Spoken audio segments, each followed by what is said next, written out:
नमस्कार।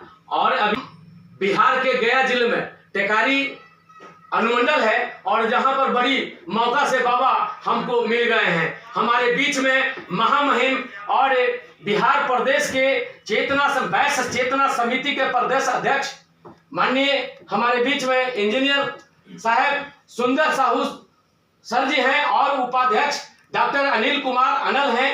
और चुनावी दंगल में बिगुल फूका जा चुका है और नरेंद्र मोदी का हवा बढ़ाया जा रहा है, लेकिन नहीं, कहीं ना कहीं वैश्य समाज जागृत है और वैश्य समाज के चलते आज भारत के माननीय हमारे नरेंद्र मोदी जी की सरकार चल रही थी, लेकिन वैश्य समाज किनके साथ है हम जानना चाहेंगे इनके मुख मीठी वाणी से। और डॉक्टर ये हैं इंजीनियर साहब अनिल बाबू, हम इनसे जानेंगे। सर आपका परिचय। मैं डॉक्टर अनिल अनल, वैश्य चेतना समिति का उपाध्यक्ष। जी सर, हम जानना चाहते हैं सर कि आप वैश्य समाज और वैश्य समाज के ही प्रधानमंत्री रहे हैं और इसी वैश्य समाज पर प्रधानमंत्री की गद्दी सुरक्षित है, और आज क्या कारण है कि वैश्य समाज उनके खिलाफ चल रही है? मैं एक बात कहना चाहता हूं, ये वैश्य समाज जो अपने ताकत को समझ गई है, इन्होंने माननीय मुख्यमंत्री नीतीश जी ने वैश्य समाज को जो जातीय जनगणना हुई उसमें उन्होंने दिखाने का काम किया कि आप कितने पानी में हो, कितनी औकात है। जी जी। 1% वाले जो कहते थे कि मैं ये मेरा, और हम लोग तो यहाँ 22% है। 22% की आबादी वाला भीख नहीं, भागीदारी, सत्ता में हिस्सेदारी का नारा लगाता था, कुछ नहीं मिला। हमारे 2 टिकट महान हस्ती श्रीमती रमा देवी जो ब्रज बिहारी प्रसाद ऐसे व्यक्ति के पत्नी थी, उनका भी टिकट काट दिया। हमारे सीतामढ़ी से पिंटू जी का टिकट कट गया। क्या हमारे वैश्य समाज के लोग जो अपनी ताकत और बलबूते पर जीत के आते थे, वैसे लोग 1% वाले जो जिनकी संख्या है वैसे लोगों को टिकट दिया गया। मैं चैलेंज स्वीकार किया और मैंने यह प्रण किया कि अगर उन्होंने 2 टिकट हमारा काटा है तो मैं उनका 4 सीट हराने का काम करूंगा, और चाहे नरेंद्र मोदी नाराज हो जाए या हमारे लोग नाराज हो जाए, बिहार की धरती पर खून का बदला खून लोग लेते थे और जान का बदला जान लेते थे। मैं अपने टिकट का बदला 2 टिकट की जगह 4 टिकट लूंगा। बीच में मैं सर आपको रोक रहा हूँ। आपके वैश्य समाज के ही धर्मशिला देवी राज्यसभा सांसद हैं और राज्यसभा सांसद का मेरा न्यूज चल रहा है सर। राज्यसभा वैश्य समाज के ही हैं, लेकिन उन्होंने जो बयान दिया और एनडीए के पक्ष में बयान दिया, घर घर जाकर उनको उन्होंने संपर्क किया और कहते हैं हम इस बार 40 के पार, हम इस बार 400 के पार। हम पूछना चाहते हैं आपसे सर कि महागठबंधन की सरकार आज जो है समझ लड़ रही है चुनाव, आप किनके समर्थन में आप चल रहे हैं? आप कैसे हराने का दावा करते हैं?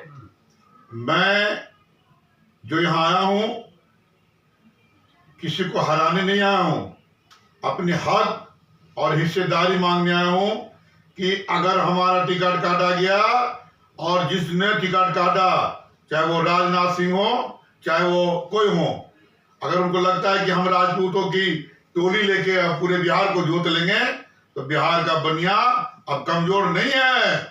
अब वो सोना बेच के लोहा खरीदने लगा है, वो भी अपनी ताकत का एहसास करने लगा है। मैं महसूस करता हूं बिहार के बनिया समाज जो आज जिला में, परिषद में, मुखिया में, सब जगह जनप्रतिनिधि बनने का काम किया, तो उनको अपनी ताकत का एहसास हुआ, उन्होंने भी अपनी एकता को बनाया। और आज बिहार की धरती पर मैं विश्वास दिलाता हूं कि 2025 में बिहार का मुख्यमंत्री कोई बनिया का बच्चा हो।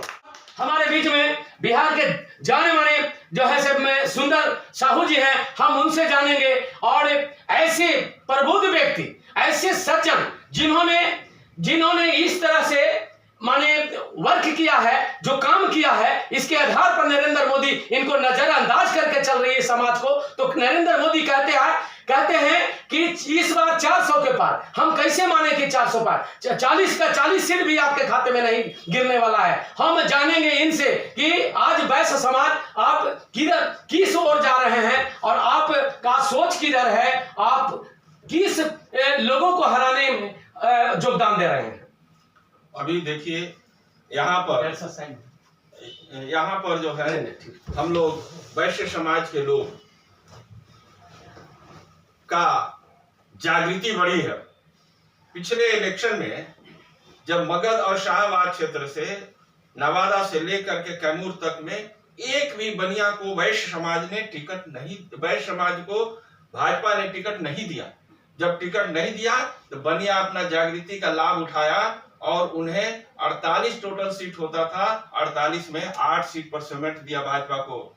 और राजद से खड़ा थी मंजू अग्रवाल, आपके बगल से सिरघाटी से, सासाराम से राजद से टिकट मिला, हमारे तरारी से सुदामा जी को मिला, तीनों का तीनों सीट भाजपा के उल्टी में जिता करके उनको भेज दिया।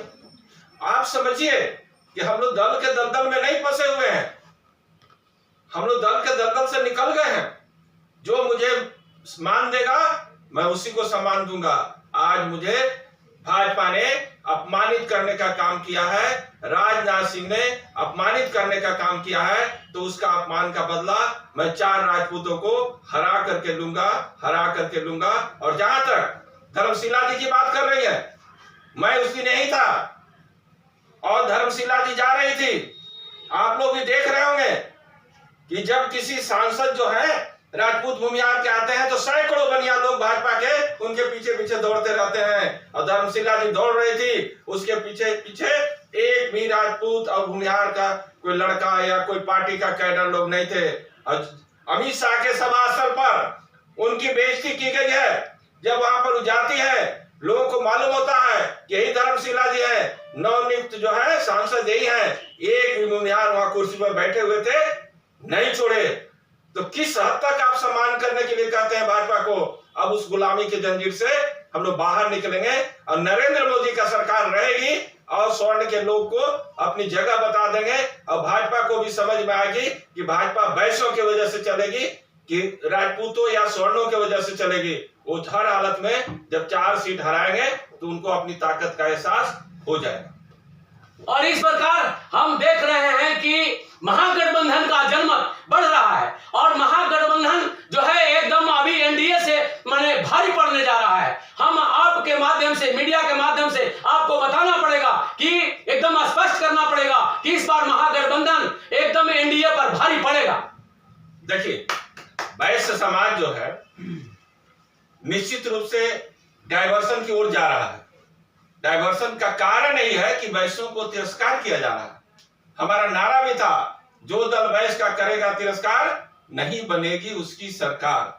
तो उस नारा के अनुकूल हमारे सभी लोग सोच रहे हैं, सभी लोग इंटेलेक्चुअल हैं और जगह जगह पर ऐसा निर्णय करेंगे तो निश्चित रूप से महागठबंधन थोड़ा भारी पड़ेगा।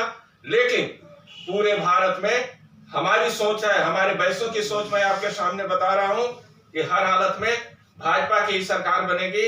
आप जानना चाहेंगे तो मैं स्पष्ट कर रहा हूं कि बिहार में महागठबंधन भारी पड़ेगा और भाजपा 40 का 40 जो बोलता है तो 30 का पार नहीं होगा, 30 से नीचे रहेगा। बहुत बहुत धन्यवाद मीडिया में जुड़ने के